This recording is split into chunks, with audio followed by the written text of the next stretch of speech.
السلام علیکم دوستو، آج ہم بات کریں گے پولیس انفارمرز کے حوالے سے کہ پولیس کے لیے مخبری کرنے والے لوگ کون ہوتے ہیں اور یہ نظام کیسے چلتا ہے۔ دوستو، پاکستانی ذرائع ابلاغ میں اکثر ہم سنتے ہیں اور سوچنے پہ مجبور بھی ہو جاتے ہیں کہ پولیس اہلکاروں کے لیے فلاں بندہ جو ہے وہ مخبر کا کام کرتا تھا، اسے قتل کر دیا گیا۔ مثال کے طور پر تھانہ کرال کی حدود میں ایک شخص کو ہلاک کیا گیا، جس کی ایف آئی آر اس کے بھائی نے درج کروائی۔ مقتول کے بھائی نے ایف آئی آر میں لکھوایا کہ ان کا بھائی گزشتہ 6-7 برسوں سے مختلف پولیس اہلکاروں کے لیے بطور مخبر کام کر رہا تھا۔ اس وجہ سے وہ گزشتہ کافی عرصے سے تھانہ کرال کے اندر ہی رہائش پذیر بھی تھا۔ دوستو، کئی صدیوں سے یہ نظام چل رہا ہے انفارمرز کا، اطلاعات مخبر کا۔ اس حوالے سے ایک سینئر پولیس آفیسر کے مطابق پولیس انفارمر 3 سے 4 قسم کے ہوتے ہیں، جہاں سے پولیس کو معلومات موصول ہو رہی ہوتی ہیں۔ ایک تو یہ کہ معاشرے کے عام افراد ہیں جو اچھی نیت سے پولیس کے پاس آتے ہیں اور بتاتے ہیں کہ یہ برائی ہے، اس سے ختم کرنا ہے۔ یہ شریف لوگوں کی کیٹیگری ہے اور ان میں علاقے کے عام عوام، نمبردار یا وڈیرے شامل ہیں۔ انہی پولیس آفیسر صاحب کا کہنا ہے کہ ایک کیٹیگری یہ بھی ہے کہ جب کوئی مجرم پکڑا جاتا ہے تو دوران تفتیش وہ خود سے دباؤ کم کرنے کے لیے اور اپنی جان چھڑانے کے لیے وہ پولیس کو اپنے دوست یا ساتھیوں وغیرہ کا بتا کر وہ خود پولیس انفارمر بن جاتا ہے۔ یعنی کہ بندہ پکڑا گیا ہے، وہ کہتا ہے مجھے آپ جو ہے نا چھوڑ دیں، میں آپ کا انفارمر بن جاتا ہوں، آپ کو میں بڑے بڑے بندے پکڑاؤں گا۔ پولیس پھر اسے چھوڑ دیتی ہے۔ اسی طرح پولیس اپنے ملزمان میں سے کسی ایک کو اپنا انفارمر بنا کر چھوڑ دیتی ہے، کسی خاص مدت تک یا کسی خاص مقصد کے حصول تک۔ دوستو، انہی پولیس آفیسر صاحب کا کہنا تھا کہ تیسری کیٹیگری پولیس ٹاؤٹس کی ہے، جو پولیس نے جگہ جگہ چھوڑے ہوتے ہیں، جو معلومات اکٹھی کرتے ہیں اور پولیس کو دیتے ہیں۔ پولیس کو زیادہ تر معلومات اس کیٹیگری سے حاصل ہوتی ہیں۔ ان پولیس آفیسر صاحب کا کہنا ہے کہ پولیس ٹاؤٹس کے علاوہ باقی کیٹیگریز پر کسی کو اعتراض نہیں ہونا چاہیے، قانونی یا اخلاقی دونوں طرح سے۔ سب سے اچھی معلومات پولیس ٹاؤٹس دیتے ہیں اور ان کے بغیر پولیس کا کام ایک دن بھی نہیں چلے گا۔ ایک سابق ایڈیشنل آئی جی صاحب کے مطابق انفارمیشن کے بغیر پولیس کیا خفیہ ایجنسیوں سمیت سب تحقیقاتی اداروں کا کام نہیں چلتا۔ ان پولیس آفیسر صاحب کا کہنا تھا کہ میں سارے صوبوں میں نوکری کر چکا ہوں، انفارمیشن کے بغیر پولیس کا نظام چل ہی نہیں سکتا۔ ان کا کہنا تھا کہ معلومات اکٹھی کرنا بڑا پروفیشنل کام اور انفارمیشن لینے کا ہر ایک پولیس افسر یا اہلکار کا اپنا ایک طریقہ کار ہے۔ اعلیٰ پولیس آفیسر صاحب کے مطابق چاہے ہمیں یہ لوگ یا ان کے کام کرنے کے طریقہ کار پر اعتراض ہو بھی، لیکن یہ بھی سچ ہے کہ 90% تک معلومات پولیس کو پولیس ٹاؤٹ سے ہی آ رہی ہوتی ہیں۔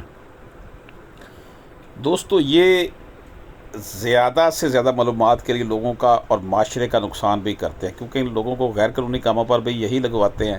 لیکن المیہ یہ ہے کہ بغیر ان ٹاؤٹس کی مدد کے یہ محکمہ نہیں چل سکتا، ایک دن بھی نہیں چل سکتا۔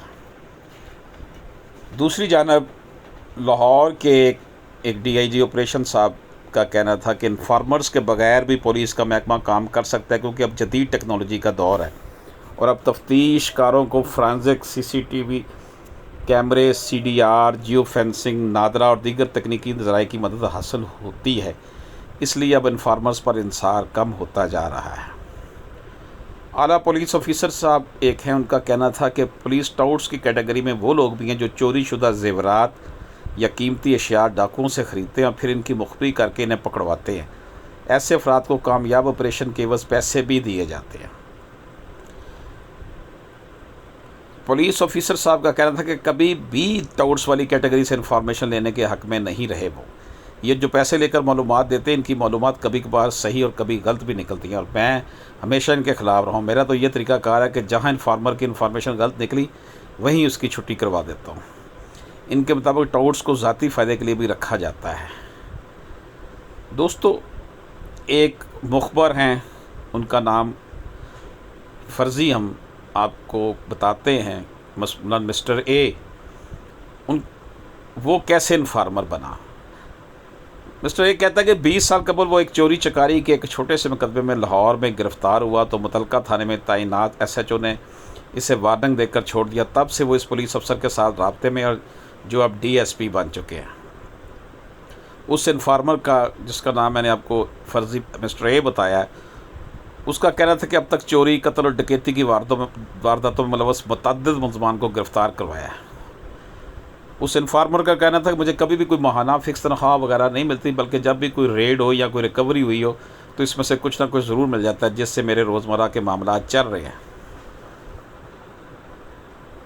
دوستو، اسی انفارمر کا کہنا ہے کہ ایک دفعہ منشیات فروشوں کے ایک گروہ کو پکڑوانے کے لیے انہیں ایک افسر نے منشیات فروشوں کے گروہ میں بھجوا دیا تھا، جس کے بعد وہ ان کی معلومات پولیس کو پہنچاتے رہے، اور جب وہ سب لوگ پکڑے گئے تو اس وقت انہیں بھی باقی ملزمان کے ساتھ موقع سے گرفتار کیا گیا، لیکن بعد میں ان کی ضمانت کروا دی گئی تھی۔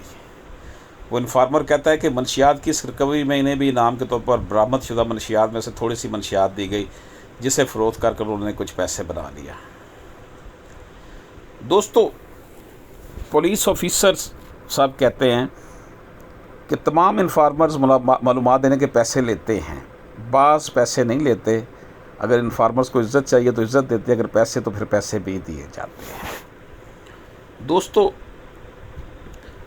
ہمارے سامنے پولیس ٹاؤٹس اور اس طرح کی باتوں کے حوالے سے بہت سی کہانیاں بھی ہیں، لیکن پولیس حکام اس فارمولے کے تحت چلتے ہیں کہ ایک گروہ کو سپورٹ کرتے ہیں تاکہ باقی لوگوں کو پکڑ سکے، اور جب سب پکڑے جاتے تب اسے بھی دھر لیا جاتا ہے جسے پہلے سپورٹ دی جا رہی ہوتی ہے۔ یہ بھی ایک طریقہ ہوتا ہے کہ ان سے انفارمیشن لینے کے لیے۔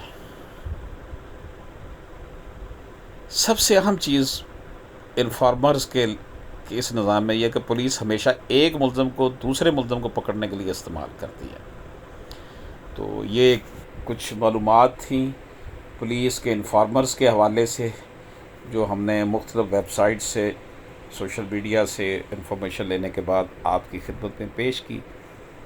اجازت دیجیے، اللہ حافظ۔